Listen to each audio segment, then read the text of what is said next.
focusing on results, we had IIFL came out with a set of numbers. We have Mr. Nirmal Jain, now the chairman of the company, who joins us currently. Hi, Mr. Jain. Thanks so much for joining in.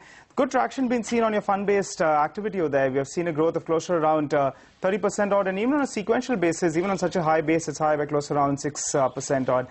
Take us through that particular activity, because that's where your bulk of your revenues come in. So the fund-based activity comprises mortgages, gold loan, commercial vehicles, and loan against shares.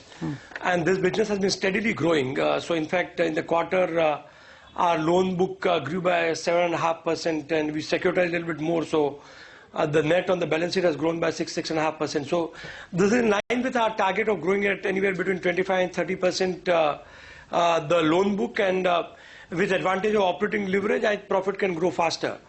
So if you look at overall results, then I think this is a good quarter, because on a year-on-year basis, post-tax profit has gone up by 67%. And if you look at 9 months results, this 9 months vis-a-vis last year's 9 months, then post-tax profit is up by 60%.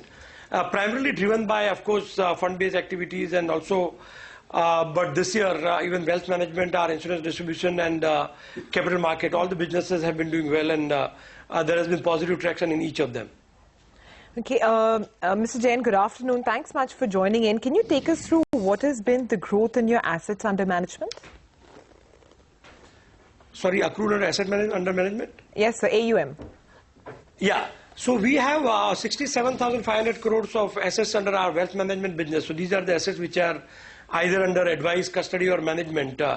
So as you know that now we have a wealth management is a separate subsidiary company, and that itself has reported post-tax profit of about 75 crores in the first 9 months.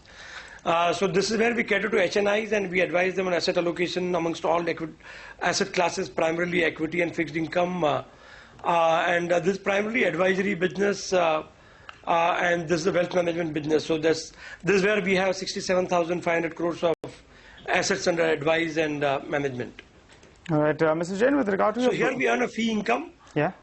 Which is, on an average around 60 to 70 basis points per annum.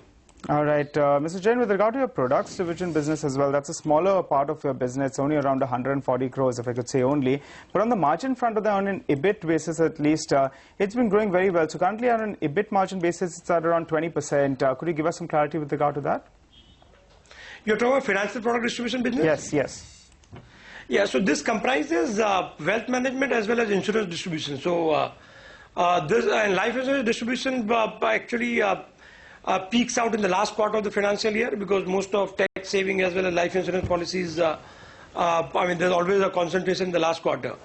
So this business also has picked up, and I think has tremendous potential. So these are all financial services businesses. Here in FPD, we have distribution of mutual fund, we have distribution of life insurance product, and some other products also in our wealth management banner. Mutual fund, we have been the largest incremental mobilizer of mutual fund, and we have seen that equity mutual funds have seen traction. Although in last 3 months or last 6 months, we have seen the significant new investment coming from HNIs, but we are seeing that retail investors also started moving in. If you really look at 2014 market performance, people talk about FIs. But FI's money, what they have brought in the market, is not significantly different from the year before. But the key feature of this year has been net incremental assets with our mutual fund, local mutual funds. I think they got more than 6,000-7,000 crores of equity assets till about, I don't have the latest data, but they've been getting a significant amount of money in equity mutual funds, and of course we also have been mobilizing some of that. So have you seen, as of the September end quarter, your gross NPAs were just about touching that 1% mark. Has there been any worsening? Can you take us through what the latest numbers stand at? So it's a little marginal. If you see our gross NPA number as at December end is 1.1%, slightly up. So there are a few mortgage cases, so real estate has been under stress for the last 2-3 years. But all these cases we have adequate collateral, and it's just that the borrower is not able to service, say, interest for 3 or 6 months, then they are classified as NPAs. But this is a very small change, and I think going forward in next 1 or 2 quarters, as the economy is picking up, as the sentiment is improving in various businesses, most of these borrowers are SME borrowers, and I think that they will come on track. I don't see significant concern there. And as I said, that all these gross NPAs that you are seeing, we have adequate collateral.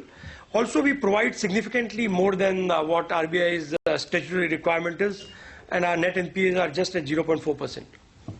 All right, Mr. Jain, thanks so much for joining in. And in fact, as you were detailing those numbers, the stock has recovered a goodish bit from the lows, currently holding with a cut of only around 0.5% odd. Post the numbers, in fact, the stock was down close around 2%.